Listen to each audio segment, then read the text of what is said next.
Maka munafik orang yang punya dua muka. Munafik ini kan musuh dalam selimut.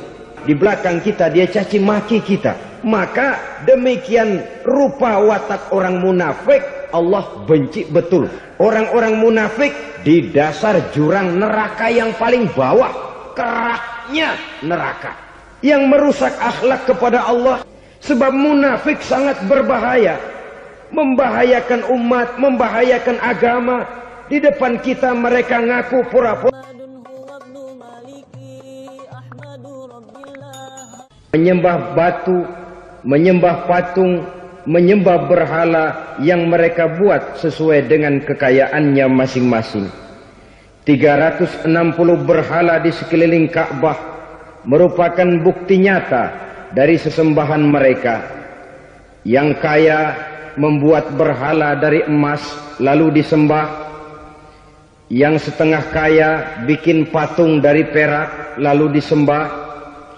Yang hampir miskin bikin Tuhan dari kayu lalu disembah. Yang miskin benar tepung terigu diadonin lalu dibentuk seperti wujud seseorang kemudian disembah. Dan apabila selesai nyembah perutnya terasa lapar, Tuhannya habis dipretelin. Sepanjang sejarah kemanusiaan cuma masyarakat jahiliyah saja yang sampai makan Tuhan. Sesadis-sadisnya bangsa Indonesia belum pernah sampai makan Tuhan. Maka menghadapi manusia seperti ini, yang pertama dilaksanakan oleh Rasul memperbaiki akhlak mereka kepada Allah. Menanamkan la ilaha illallah, bahwa tidak ada Tuhan yang perlu disembah selain daripada Allah Subhanahu wa ta'ala. Ini hakikatnya merupakan inti daripada ajaran rasul-rasul terdahulu. Kenapa? Seluruh rasul bersumber dari satu sumber yang sama, yaitu dari Allah Subhanahu wa ta'ala. Maka prinsip ajaran ketuhanan yang mereka bawa tentu saja sama. Nabi Adam mengajarkan la ilaha illallah. Nabi Nuh mengajarkan la ilaha illallah. Cuma tentu sambungannya Nuh Rasulullah. Nabi Ibrahim mengajarkan la ilaha illallah, Ibrahim Rasulullah. Nabi Musa mengajarkan la ilaha illallah, Musa Rasulullah. Bahkan Nabi Isa mengajarkan la ilaha illallah, Isa Rasulullah. Dan Nabi Muhammad mengajarkan la ilaha illallah, Muhammadur Rasulullah. Akhlak manusia kepada Allah dengan menanamkan tauhid. Jadi kalau ingin berakhlak yang benar kepada Allah, jaga tauhid, pegang teguh akidah. Saudara-saudara kaum muslimin rahimakumullah, lawan daripada tauhid adalah kufur. Kufur bisa dua, bisa kufur iman, bisa kufur nikmat. Kufur itu sifatnya, kafir itu orangnya. Ada orang kufur iman, dan ini merusak akhlak kepada Allah Subhanahu wa ta'ala. Kufur iman itu kadang-kadang bentuknya syirik, orangnya disebut musyrik. Kufur iman itu kadang-kadang bentuknya nifaq, orangnya disebut munafik. Kufur iman itu kadang-kadang bentuknya riddah, orangnya disebut murtad. Ini merupakan jenis daripada kufur-kufur iman dan tergelincirnya manusia daripada akhlak kepada Allah Subhanahu wa ta'ala. Benar, di zaman sekarang kita tidak menyembah berhala. Memang di zaman sekarang kita tidak menyembah patung. Iya, kita tidak berkeyakinan Tuhan lebih dari satu. Tapi kadang-kadang akhlak kita kepada Allah sering lentur dan luntur, sering bergoyang dan tergoncang, sering kena erosi dan polusi. Bahwa kita tidak menyembah Latta, Uzza, Manat dan Hubal seperti masyarakat jahiliyah dahulu, memang. Tapi Latta zaman sekarang, Uzza zaman sekarang, Manat dan Hubal di zaman sekarang, berhala-berhala di abad kita sekarang ini kadang-kadang bernama harta, kadang-kadang bernama wanita, kadang-kadang bernama tahta, mungkin juga bernama Toyota. Sesuatu yang lebih kita agungkan daripada Allah, menjelmalah dia menjadi berhala-berhala di zaman kita sekarang ini. Manakala kita di kantor sudah lebih takut kepada kepala bagian kita daripada kepada Allah, maka Tuhan kita barangkali adalah kepala bagian kita. Manakala kita sudah lebih takut kepada manusia daripada kepada Allah, bergeserlah akhlak kita kepada Allah, mengagungkan manusia dan menomorduakan Allah. Maka di zaman sekarang akhlak kita kepada Allah sering kena erosi, sering kena polusi. Mungkin karena sulitnya lapangan kerja, tingginya tensi ekonomi, persaingan hidup yang makin tajam, sulitnya mencari lapangan kerja, orang kadang-kadang nekat, sedikit pertimbangan, picik pandangan, mudah melakukan potong kompas, sehingga terjadilah perbuatan-perbuatan yang memelencengkan akhlak kita kepada Allah Subhanahu wa ta'ala. Kadang-kadang terjebak mempercayai selain daripada Allah. Kadang-kadang terjebak di dalam mengagungkan yang selain daripada Allah lebih dari yang seharusnya. Terkenalah akhlak kita kepada Allah jaringan-jaringan erosi dan polusi. Kufur sebagai lawanan daripada tauhid merupakan sifat daripada orang yang tidak berakhlak kepada Allah. Bentuknya pertama bisa syirik. Syirik itu artinya meyakini ada Tuhan lain selain daripada Allah. Itu yang namanya syirik. Jadi percaya Tuhan ada, cuman Tuhannya kelebihan. Itu yang disebut syirik, dan itu merupakan cerminan dari akhlak yang rusak kepada Allah Subhanahu wa ta'ala. Berkeyakinan Tuhan lebih dari satu, berkeyakinan bahwa Tuhan itu beranak atau diperanakkan, atau mengagungkan sesuatu sama dengan Allah, atau menjadikan yang selain Allah sebagai tujuan akhir daripada perjalanan kehidupan ini, maka itu sudah terjebak kita dalam musyrik. Dan syirik satu dosa yang tidak berampun. Bahasa kasarnya, yang namanya syirik itu jenis bapak moyangnya dosa. Saudara-saudara, sebab itu saya pesan, kalau memang terpaksa, biasanya yang tinggal di kota-kota besar itu kalau tidak kepengen dosa kan susah. Kalau terpaksa harus bikin dosa, cari yang kecil-kecil saja, yang kira-kira taubatnya gampang. Umpamanya pulang sholat Jumat nukar sendal, umpama, yaitu jelas dosa. Tapi dosa yang taubatnya agak mudah. Jangan sampai terjebak ke dalam syirik, menyekutukan Allah. Kalau sudah menyekutukan Allah, Allah dimadu, murka benar Allah kepada kita. Innallaha la yaghfiru ayyushraka bih wa yaghfiru ma duna dzalika liman yasha. Allah tidak akan memberi ampun kepada orang yang menyekutukannya dengan sesuatu, tapi Allah mau mengampunkan dosa yang selain itu bagi orang yang dikehendakinya. Jadi orang-orang yang sudah terjebak syirik, menyekutukan Allah, meyakini ada Tuhan lain selain daripada Allah, meyakini Tuhan beranak atau diperanakkan, bagaimanapun baiknya mereka di dunia, bagaimanapun sosial jiwanya, bagaimanapun pemurah tangannya memberikan santunan dan pertolongan kepada orang lain, kalau sudah syirik, seluruh nilai kebaikannya akan tidak ada gunanya lagi. Karena tidak ada tempat nilai kebaikan itu bergantung. Sedangkan kita berbuat baik agar diterima oleh Allah. Kalau Allahnya marah kepada kita, siapa yang akan menerima nilai kebaikan itu sendiri? Ini bentuk yang pertama. Yang nyata-nyata menyembah berhala, syirik. Yang nyata-nyata beriktikad Tuhan lebih dari satu, syirik. Atau yang tersamar, yang tersamar itu yang sering jadi penyakit kita. Saya sejak ada perkutut ini di rumah, perkutut. Saudara-saudara, yang merusak akhlak kepada Allah, yang merusak tauhid setelah syirik, bisa juga berbentuk nifak. Nifak itu sifatnya, orang yang punya sifat nifak disebut munafik. Asal katanya dari nafakun.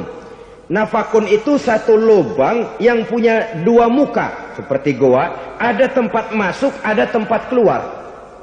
Maka munafik orang yang punya dua muka. Kalau bahasa kita, pandai bermain minyak di atas air. Manis jika berhadapan, balik belakang lain bicara. Sehingga apa yang dinamakan nifak, kata Imam Ali Al-Jurjani dalam kitab ta'rifatnya, izharul imanu bil lisan wa kitmanul kufri bil qalbi. Menyatakan, menampakkan iman dengan lidahnya, tapi menyembunyikan kekafiran dalam hatinya. Dengan kata lain, lidahnya mah iman, hatinya mah kafir. Padahal hati itu yang dilihat, padahal hati itu yang dinilai. Kenapa lidahnya mengaku iman? Ya mungkin karena kepepet, mungkin karena kepentingan, mungkin karena ingin mencari kelemahan orang, lalu dia pura-pura beriman. Tapi sesungguhnya hatinya kufur. Ini merupakan penyakit munafik. Dan terus terang, menghadapi orang munafik jauh lebih berat daripada menghadapi orang kafir. Kenapa? Munafik ini kan musuh dalam selimut. Mau dibilang musuh nyata-nyata, apalagi di zaman Rasul ya, ketika periode Madinah, berat sekali menghadapi orang munafik. Mau dibilang kafir, kalau ketemu assalamualaikumnya medok juga. Mau dibilang mukmin, di belakang ngegerundel, nyari-nyari penyakit, nyari-nyari lantaran, mencari-cari gara-gara. Kalau kafir jelas kafirnya, kalau musyrik jelas musyriknya. Tapi munafik, di depan kita dia mengaku beriman, di belakang kita dia caci maki kita. Maka demikian rupa watak orang munafik, Allah benci betul. Sampai dalam Quran orang munafik itu divonis innal munafikin fid darkil asfal minan nar. Orang-orang munafik di dasar jurang neraka yang paling bawah, keraknya neraka. Saudara-saudara kaum muslimin rahimakumullah. Sebab munafik sangat berbahaya. Membahayakan umat, membahayakan agama. Di depan kita mereka ngaku pura-pura beriman. Kalau pidato luar biasa, memuji agama setinggi langit, menampakkan seolah-olah dia orang yang dekat dengan agama. Saudara-saudara, agama penting, agama mutlak. Tapi yang ngomong begitu agamanya apa? Remeng-remeng. Cuma sekedar lipstick, cuma sekedar dekorasi, cuma sekedar kamuflase buat ngibuli orang lain. Dia mengaku beragama, mengatakan agama mutlak, menganggap agama penting, seolah-olah memperhatikan benar tentang tatanan kehidupan beragama, tapi sebenarnya di hatinya tidak lebih berkecamuk penyakit-penyakit kufur. Maka sifat munafik ini termasuk menodai tauhid. Artinya merusak akhlak kita kepada Allah Subhanahu wa ta'ala. Sifat yang ketiga yang juga merusak akhlak kita kepada Allah dinamakan riddah. Riddah itu sifatnya, orang yang punya sifat riddah disebut murtad. Murtad keluar dari Islam. Keluar dari Islam tentu tadinya di dalam Islam. Oleh satu perbuatan dia bisa menjadi murtad. Misalnya tadinya dia iman benar kepada Allah, tapi melarat. Kadang-kadang sehari masak, 3 hari libur. Akhirnya oleh kesulitan ekonomi dia tidak kuat. Ada yang menawarkan kebaikan, dibawain supermi, dibawain obat-obatan, diberikan beras. Goyah imannya. Keluar dia dari Islam, ikut agama orang yang memberikan pertolongan kepadanya. memilih kesenangan sebentar dengan mengorbankan kebahagiaan yang kekal, maka orang semacam itu riddah sifatnya, murtad orangnya, keluar dari Islam. Dan yang menyebabkan kita murtad bukan cuma orang nyata-nyata memproklamirkan diri keluar dari Islam lalu mengikuti agama orang lain, bukan cuma itu. Mengakui ada Rasul lagi sesudah Nabi Muhammad bisa menyebabkan kita murtad. Mengingkari nikmat Allah bisa menyebabkan kita murtad. Meyakini semua agama benar bisa menyebabkan orang menjadi murtad. Meragukan kesempurnaan dan kelengkapan Al-Quran bisa menyebabkan orang jadi murtad. Mengingkari sunnah bisa menyebabkan orang menjadi murtad. Banyak hal-hal yang bisa mendatangkan penyakit riddah dan membuat pelakunya menjadi murtad. Dan ini menodai akhlak kita kepada Allah subhanahu wa ta'ala. Itu tadi kufur iman, saudara-saudara. Nyata-nyata mengingkari Allah, baik dalam bentuk syirik, nifak, ataupun riddah. Kufur yang kedua dinamakan kufur nikmat. Apa itu kufur nikmat?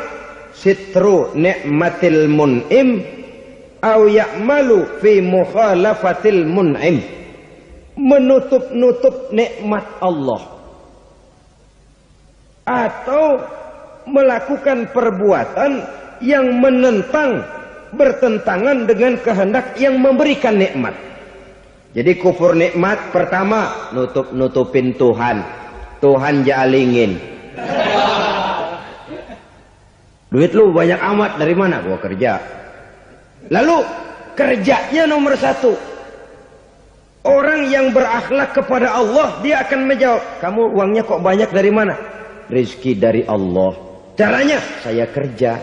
Kerja itu cara, rizki itu dari Allah datangnya. Bukankah di zaman sekarang kita sering terpleset? Ini merupakan cerminan dari rapuhnya akhlak kita kepada Allah subhanahu wa ta'ala. Karena usaha saya memang, karena saya peras keringat banting tulang, tentu. Tapi sadarkah kita bahwa sepanjang yang bisa kita lakukan cuma berusaha, peras keringat banting tulang,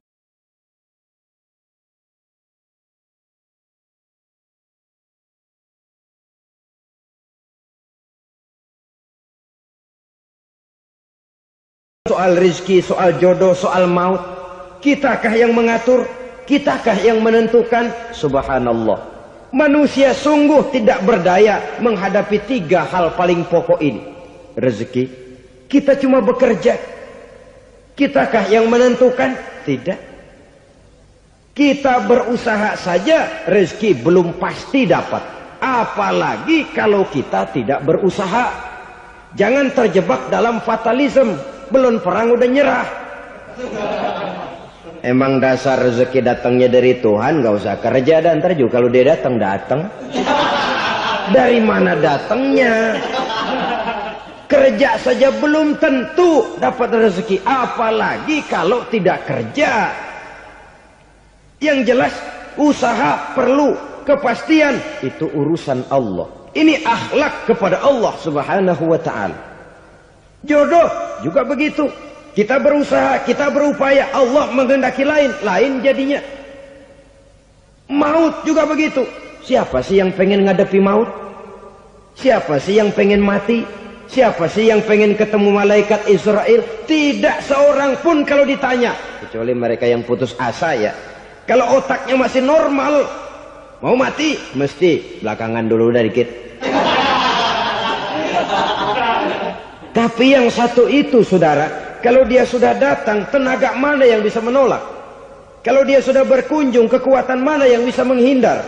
Kalau dia sudah ingin bertemu, kemana kita bisa melarikan diri? Manusia sepanjang yang dia lakukan hanya berusaha, tapi kepastian, ketentuan dari Allah subhanahu wa ta'ala. Orang yang kufur nikmat, nutupin Allah. Dia merasa rezekinya adalah mutlak peras keringatnya. Seolah-olah Allah nggak punya peranan apa-apa di situ. Oh, ini kan saya bisa rumah begini karena saya kerja keras. Oh, ini mobil saya begini, saya kerja keras. Peras keringat, banting tulang, keras.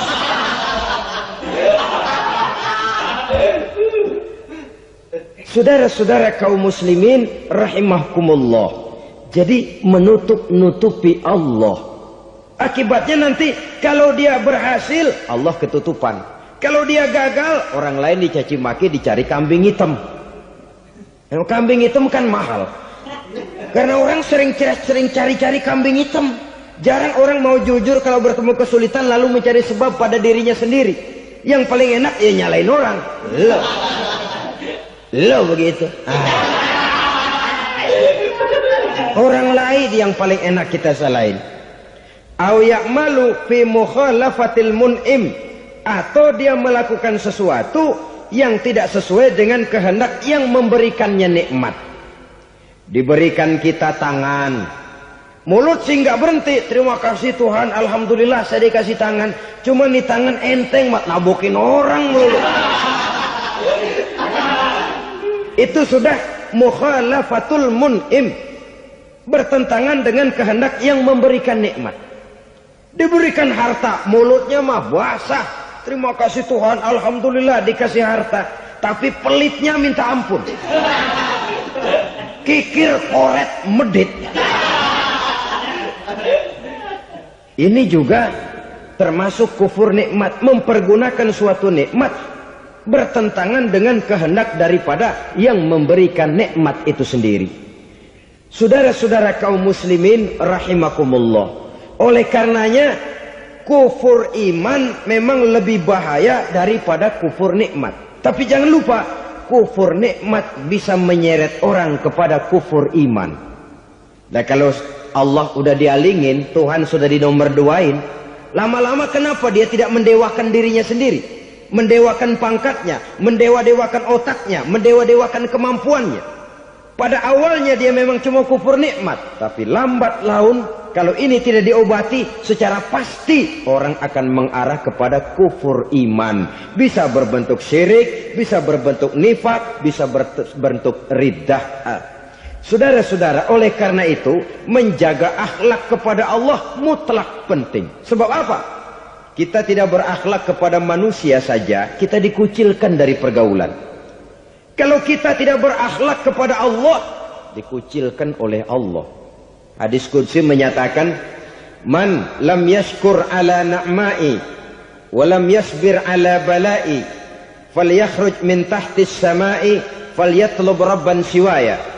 Kata Allah, siapa orang yang tidak mau bersyukur terhadap nikmat yang aku berikan kepadanya dan tidak mau sabar terhadap ujian yang aku berikan kepadanya, falyakhruj min tahtis sama'i, persilahkan saja keluar dari kolong langitku. Waliyatlub rabban siwaya, tolong cari Tuhan lain selain daripada aku. Murka Allah, diusir, cuman gak kedengeran aja. Siapa yang tidak mau syukur terhadap nikmatku, siapa yang tidak mau sabar terhadap ujian yang aku berikan kepadanya, persilahkan keluar dari kolong langitku ini, cari Tuhan lain selain aku. Langit Tuhan yang punya, Tuhan kita lawan, diusir dari kolong langit, mau pindah ke kolong mana?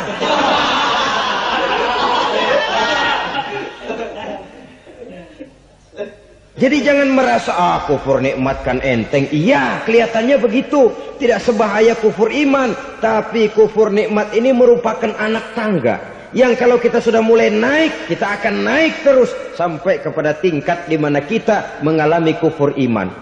Kalau sudah ke sana, maka akhlak kita kepada Allah terkenalah erosi, terkena polusi, hancur akhlak kepada Allah. Dan itulah sumber kesengsaraan abadi.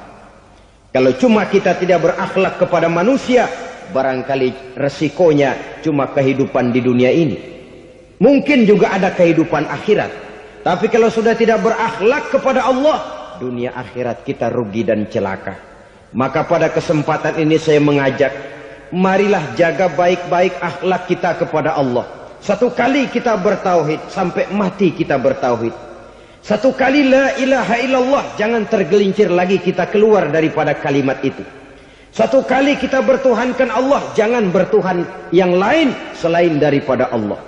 Jangan sekutukan Allah, jangan samakan Allah dengan sesuatu, jangan mengangkat yang lain sama agungnya dengan Allah. Sebab dengan demikian kita seolah-olah sudah mengotori akhlak kita kepada Allah Subhanahu wa taala. Saudara hadirin yang saya hormati, jadi oleh karenanya akhlak kita kepada Allah merupakan basis daripada kehidupan beragama.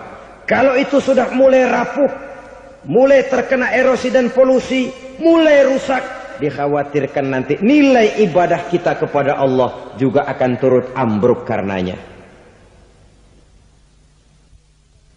Saudara-saudara kaum muslimin rahimakumullah, tugas yang kedua memperbaiki akhlak manusia kepada sesama manusia. Kita tahu Islam sesuai dengan namanya adalah agama damai. Maka akhlak manusia kepada sesama manusia menempati porsi yang penting dalam kehidupan beragama. Bagaimana seorang muslim bergaul, bertata krama terhadap sesama manusia. Mari kita lihat lebih jauh persoalannya.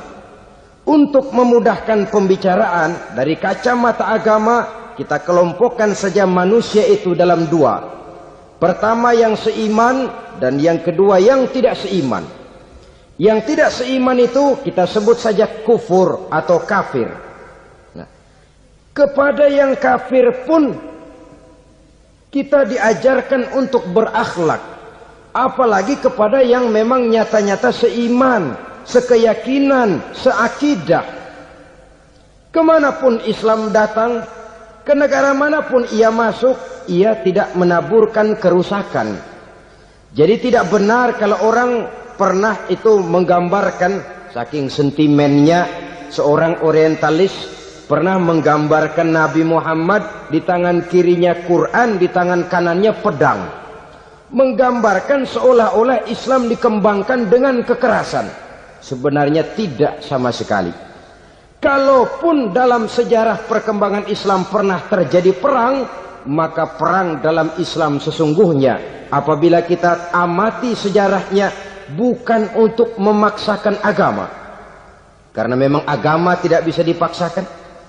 Tetapi justru untuk mempertahankan agama dari segala macam hambatan, rintangan, hinaan dan fitnahan. Tapi kemanapun yang jelas Islam masuk, dia tidak pernah membuat kekacauan, kerusuhan ataupun penghancuran. Candi Prambanan bahkan dipugar, gereja-gereja tidak ada yang dihancurkan oleh umat Islam. Kenapa? Islam agama damai. Soal agama, soal lakum dinukum waliyadin. La ikraha fid din, qad tabayyana ar-rusdu minal ghayy. Tidak ada paksaan dalam beragama, sebab nyata yang benar dengan yang tidak benar. Belum pernah ada orang kafir masuk ke perkampungan orang Islam lalu dikejar-kejar, diteriakin kafir, kafir, sunatin.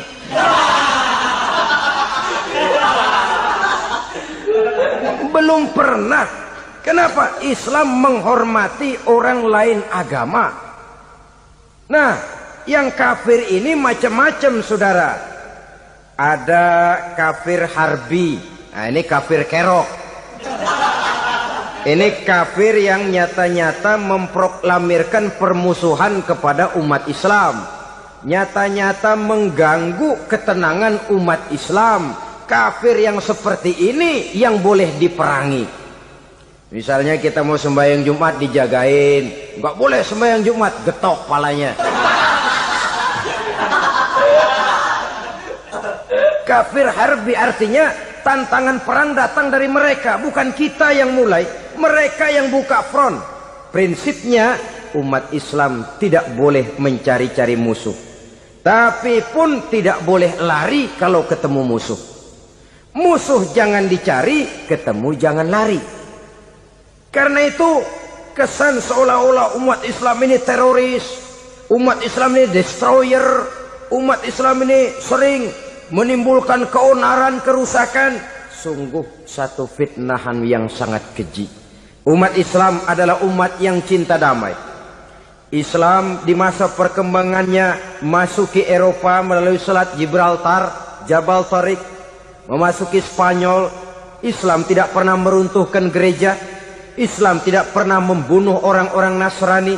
Bahkan Islam mewariskan peradaban dan kebudayaan yang begitu tinggi nilainya di bidang ilmu pengetahuan.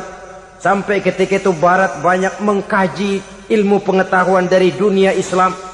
Buku-buku berbahasa Arab diterjemahkan ke bahasa Yunani, dipelajari oleh para cendekiawan di negeri barat sana.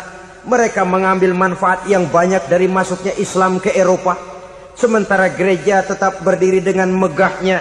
Kuil-kuil tempat peribadatan tidak satupun yang diusik-usik. Kenapa? Islam agama yang cinta damai.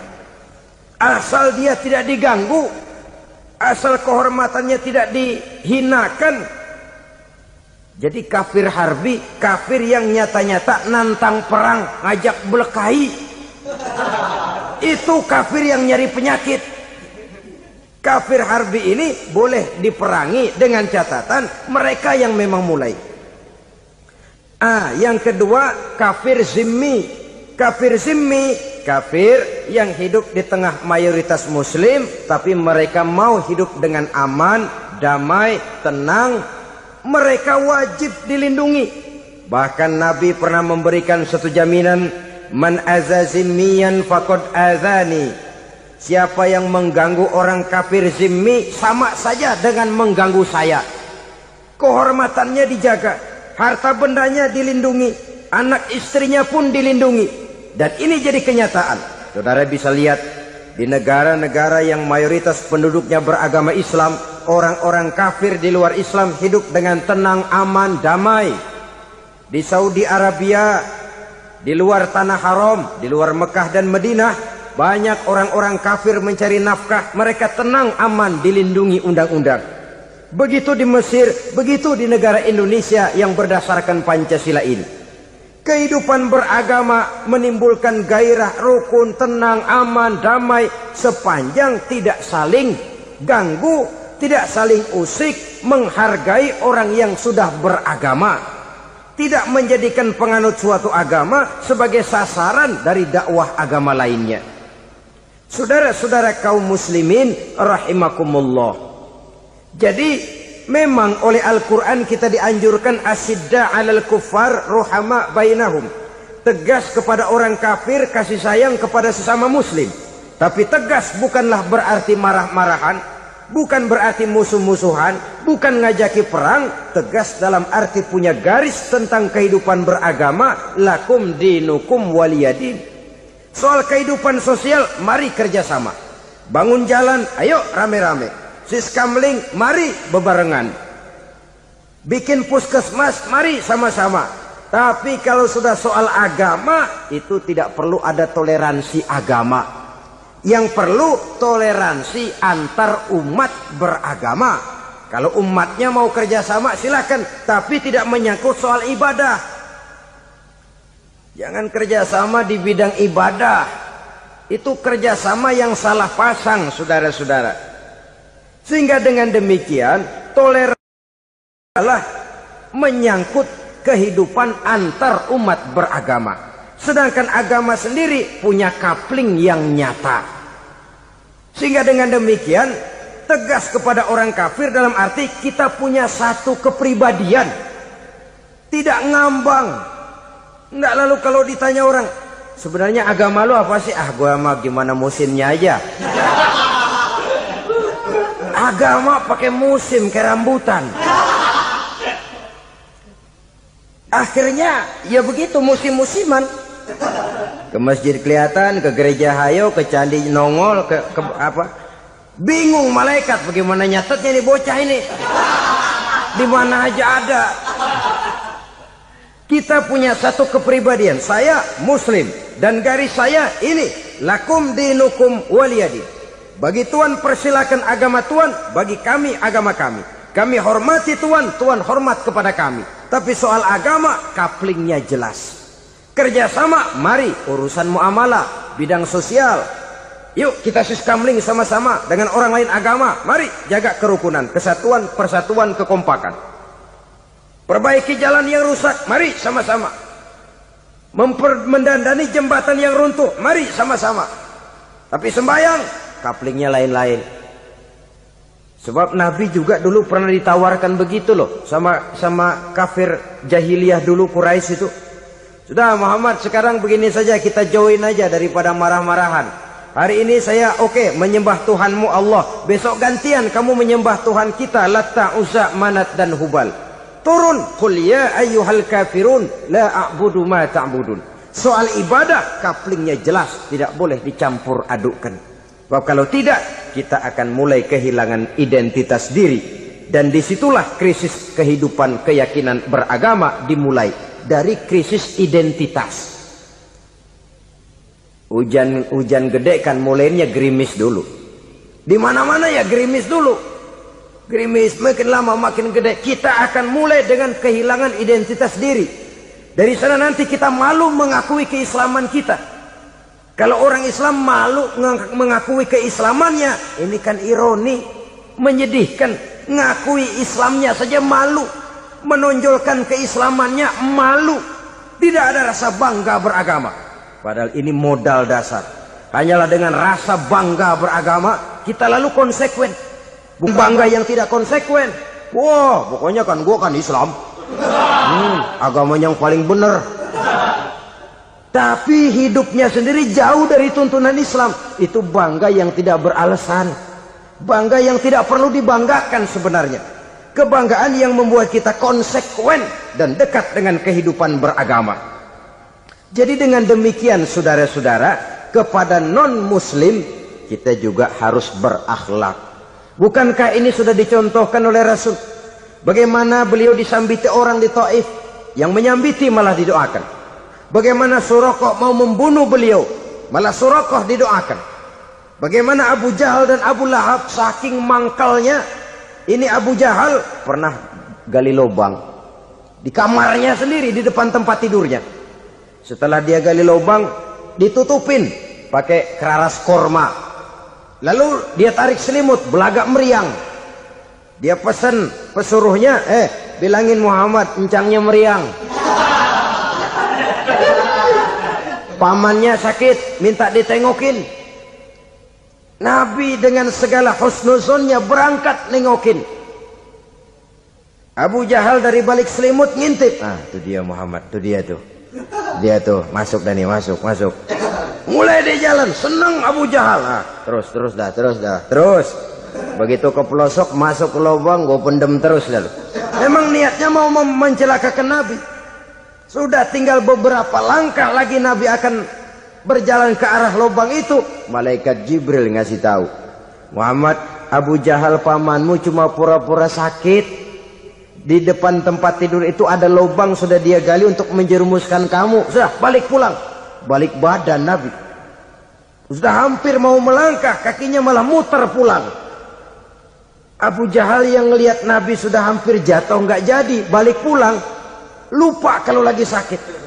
Udah Muhammad buruan sini. Ke pintu dia kejar. Dia lupa sama lubang yang dia gali. Begitu dia kejar, dia yang ke pelosok masuk ke dalamnya. Sejak saat itu ada pepatah, man hafara hufratan waqa'a fiha. Siapa yang suka nggali lubang, dia sendiri bakal terpelosok ke dalamnya. Jatuh dia ke lubang yang dia gali.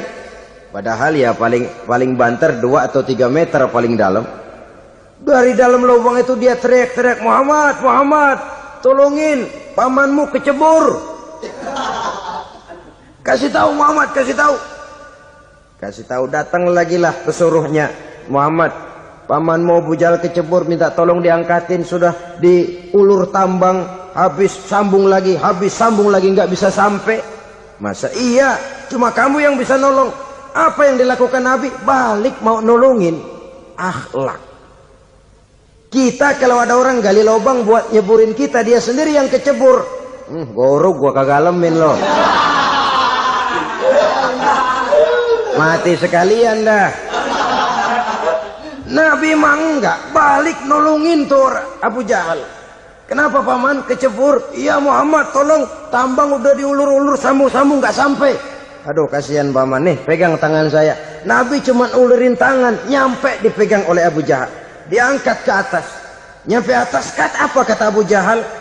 Tambang bergulung-gulung nggak nyampe, kamu cuma pakai tangan doang kok bisa Muhammad, hebat banget sihirmu.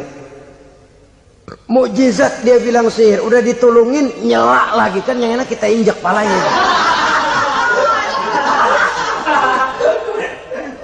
Orang dulu bilang wah katanya nolongin anjing kejepit. Udah selesai ditolongin malah yang nolong digigit. Saudara hadirin yang saya hormati, kepada orang-orang kafir kita harus berakhlak, menghormati mereka, tidak memaksakan satu keyakinan dalam batas-batas yang ditolerir oleh agama, yaitu pada masalah-masalah sosial dan muamalah. Itu kepada non-muslim, apalagi kepada sesama muslim.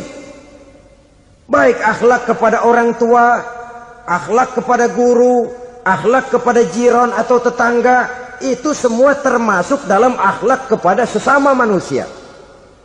Akhlak kita kepada orang tua, kadang-kadang kita orang timur ini ketularan orang barat. Engkongnya dianggap CS.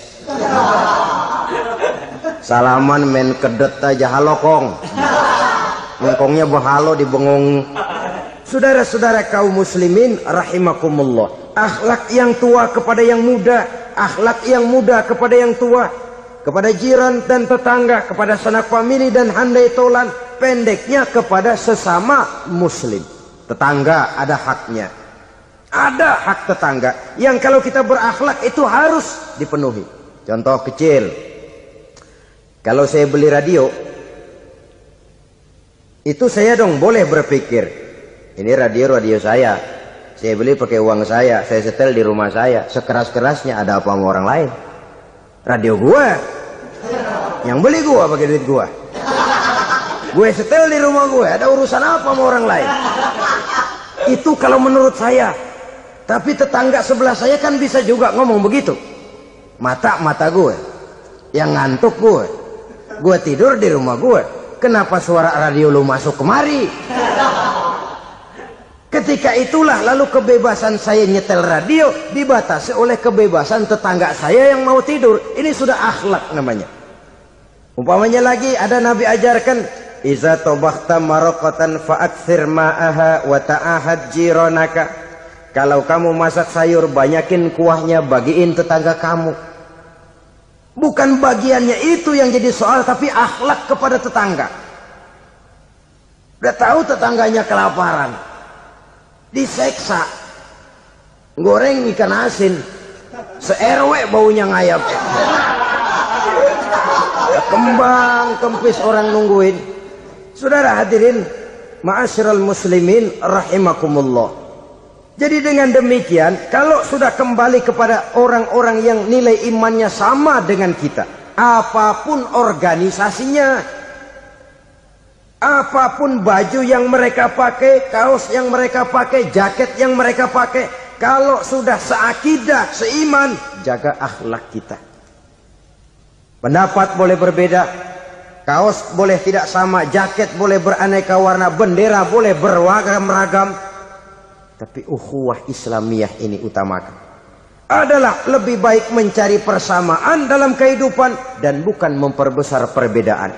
Hanyalah dengan mengembangkan nilai-nilai akhlak semacam ini, toleransi tidak hanya diperlukan kepada yang non-muslim, kepada sesama muslim pun toleransi. Artinya apa?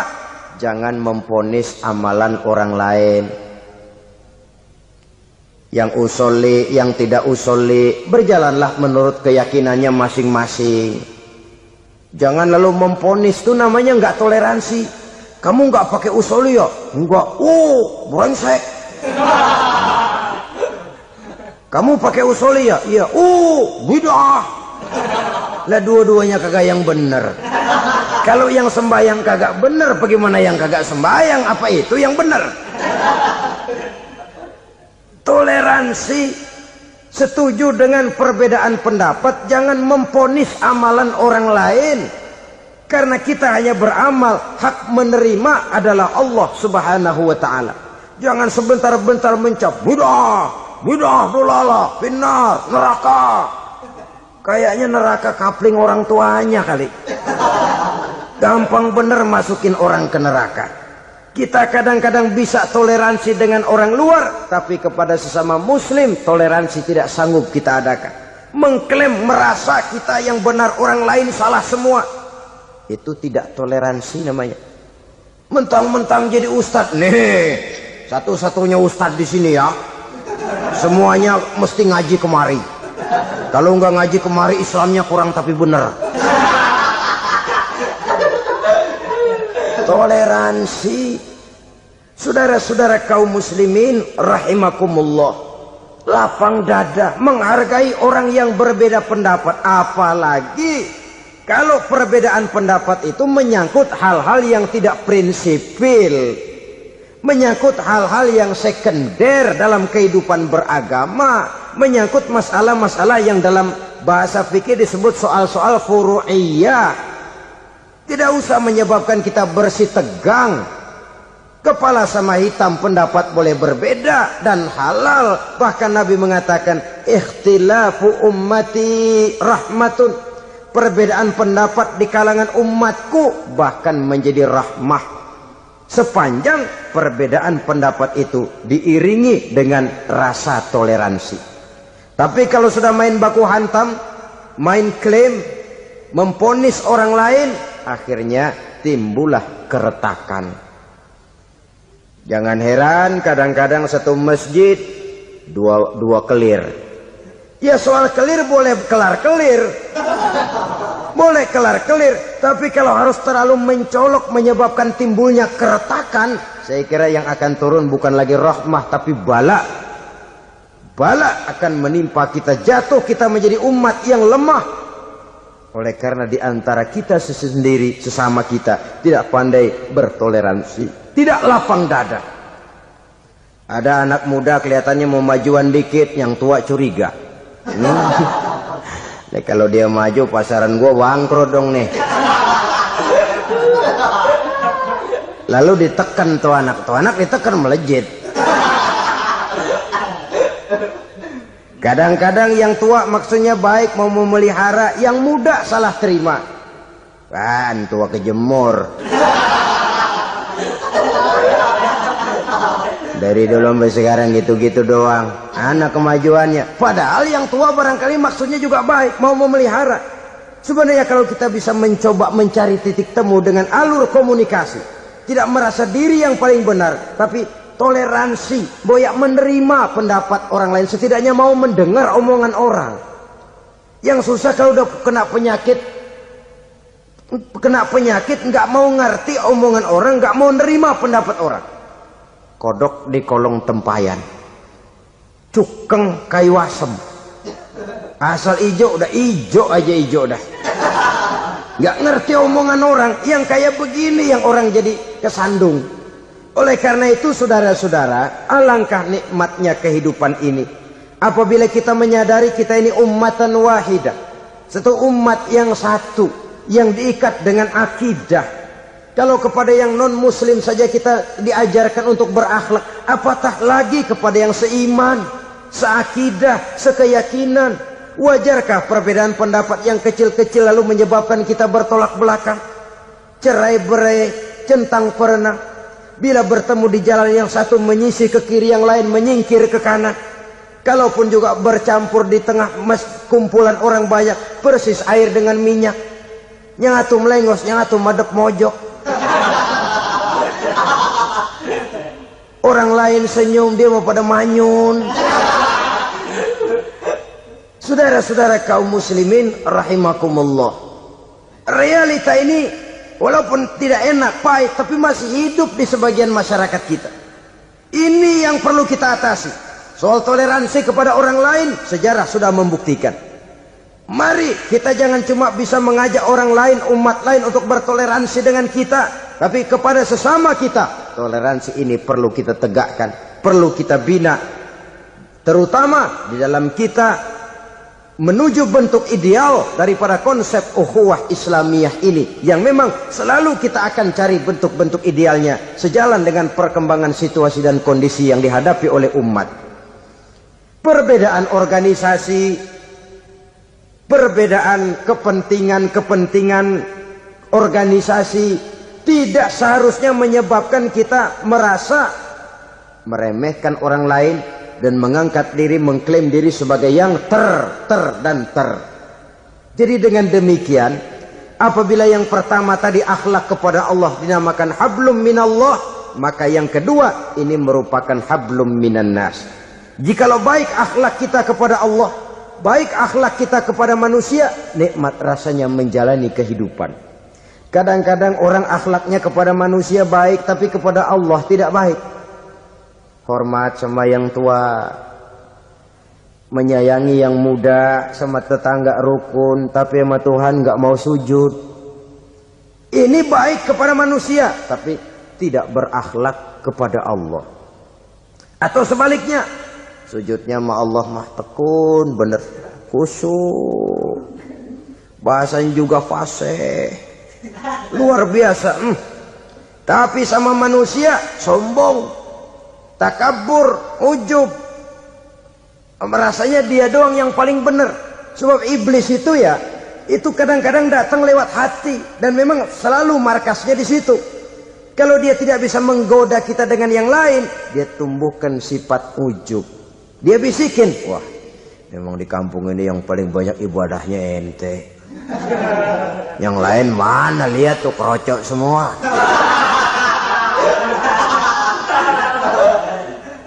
Lalu di hati orang itu tertanam sifat iya ya. Nah, tatkala iya ya, dia sudah terkena serangan iblis. Akhirnya apa? Orang lain diremehin.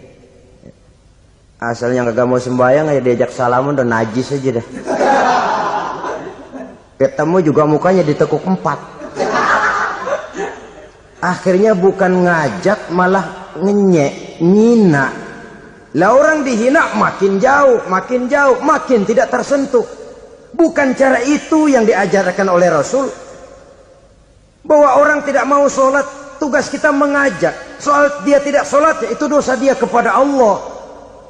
Saudara-saudara kaum muslimin, ujub disuntikkan oleh iblis ke dalam hati kita.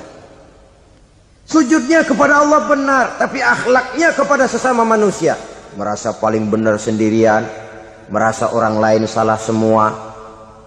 Pokoknya kalau di luar lingkungannya udah kagak bener aja udah bahaya.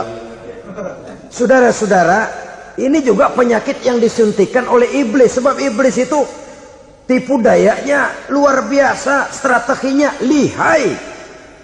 Makin tinggi kualitas iman, ya makin berat upaya iblis untuk menjerumuskan kita. Karenanya saya mengajak, marilah kita bertoleransi, baik kepada non-muslim, lebih-lebih lagi kepada sesama muslim yang kebetulan berbeda baju, berbeda kaos, berbeda organisasi, lain bendera yang dibawanya. Tapi toleransi mari kita canangkan. Kita terikat oleh ukhuwah Islamiyah. 2. Yang ketiga, akhlak manusia kepada makhluk Allah lainnya di luar manusia. Islam adalah rahmatan lil alamin. Kalau kita tidak berakhlak, contoh saja ya, kita ini diberikan satu negara yang subur makmur, untayan jamrut katulistiwa, demikian suburnya gemah ripaloh jenawi toto tentrem kertora harjo.